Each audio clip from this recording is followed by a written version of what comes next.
సంచలనంగా మారిన phone tapping కేసులో కీలక పరిణామం చోటు చేసుకుందా?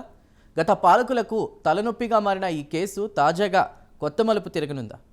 ప్రస్తుతం చర్చనీయాంశంగా మారింది ఈ కేసు. తాజాగా పోలీసుల విచారణకు హాజరైనటువంటి ట్యాపింగ్ కేసులో కీలక నిందితుడు శ్రవణ్ రావు ఇచ్చినటువంటి వాంగ్మూలం ఈ కేసును కొత్త మలుపు తిరిగేలా చేస్తుందన్న అభిప్రాయం వ్యక్తం అవుతోంది. దీంతో శ్రవణ్ రావు నోరు విప్పితే ఎలాంటి ట్విస్టులు చోటు చేసుకుంటాయి? ఫోన్ ట్యాపింగ్ కేసులో ఏ రేంజ్లో మ్యాజిక్లు జిమ్మిక్లు ఉంటాయో ఓ లుక్కేద్దాం.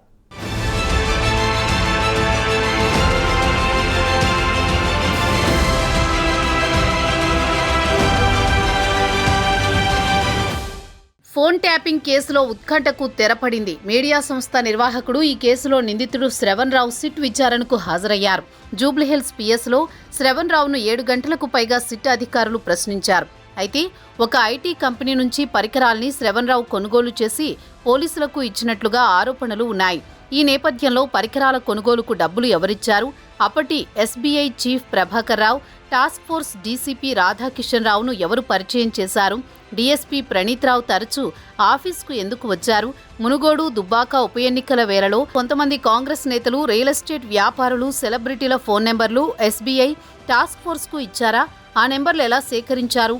గత ప్రభుత్వంతో ప్రత్యక్షంగా సంబంధం లేనప్పటికీ ఇంత సున్నితమైన అంశాల్లో మీరెందుకున్నారు?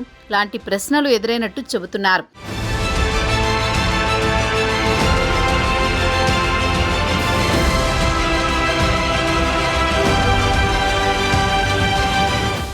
ఇక మిగిలిన వారి మాదిరే ఈ కేసులో విచారణ అధికారులు అడిగిన ప్రశ్నలకు శ్రవణ్ రావు సూటిగా సమాధానాలు చెప్పలేదని చెబుతున్నారు.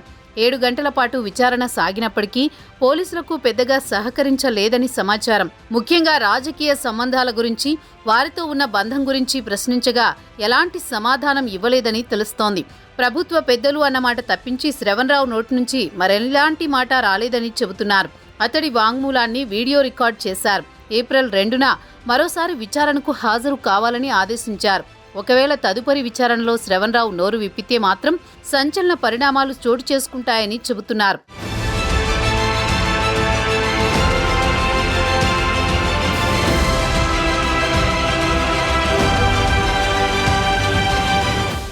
ఇదిలా ఉంటే ఈ కేసులో A6 నిందితుడిగా ఉన్న శ్రవణ్ కుమార్కు ఈ నెల 26వ తేదీన సిట్ నోటీసులు జారీ చేసింది. 29వ తేదీన తమ కార్యాలయానికి విచారణ నిమిత్తం రావాల్సిందిగా తెలిపింది. ఆయన అమెరికాలో ఉండడంతో కుటుంబ సభ్యులకు ఆ నోటీసులను అందజేసింది. అయితే ఈలోపు అరెస్ట్ నుంచి ఆయనకు సుప్రీంకోర్టు ఊరట ఇచ్చింది. అయినప్పటికీ ఈ కేసులో విచారణకు సహకరించాల్సిందేనని సర్వోన్నత న్యాయస్థానం షరతు విధించింది. దీంతో ఆయన విచారణకు హాజరయ్యారు. మరోవైపు శ్రవణ్ రావు విచారణకు ఖచ్చితంగా హాజరవుతారని కుటుంబ సభ్యులు ప్రకటించారు. ఈ కేసులో శ్రవణ్ వాంగ్మూలం కీలకంగా మారవచ్చని పోలీసులు భావిస్తున్నారు. అయితే ఫోన్ ట్యాపింగ్ కేసులో శ్రవణ్ వెర్షన్ ఏంటన్నది ఆసక్తికరంగా మారింది.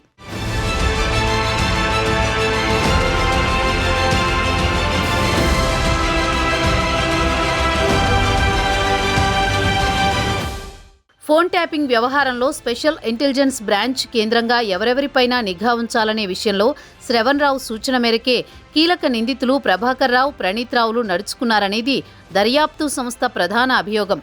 ఓ మీడియా సంస్థకు అధిపతిగా ఉంటూ 2023 శాసనసభ ఎన్నికల్లో బీఆర్ఎస్కు లబ్ధి చేకూర్చారని, కాంగ్రెస్ అభ్యర్థులతో పాటు వారికి ఆర్థిక వనరులు సమకూర్చుతున్న వ్యాపారులపై నిఘా ఉంచాలని ఈయనే సూచించారని పోలీసులు అనుమానిస్తున్నారు.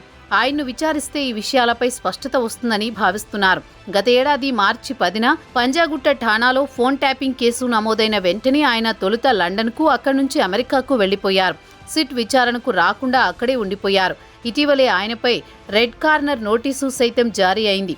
అయితే తెలంగాణ హైకోర్టు ముందస్తు బెయిల్ నిరాకరించడంతో సుప్రీంకోర్టులో ఎస్ఎల్పీ దాఖలు చేసి ఊరట పొందినప్పటికీ విచారణకు హాజరు కావాల్సిన పరిస్థితి ఏర్పడింది. మరి శ్రవణ్ రావు నోరు విప్పితే మాత్రం సంచలన పరిణామాలు చోటు చేసుకుంటాయో, మరేం జరుగుతుందో చూడాలి.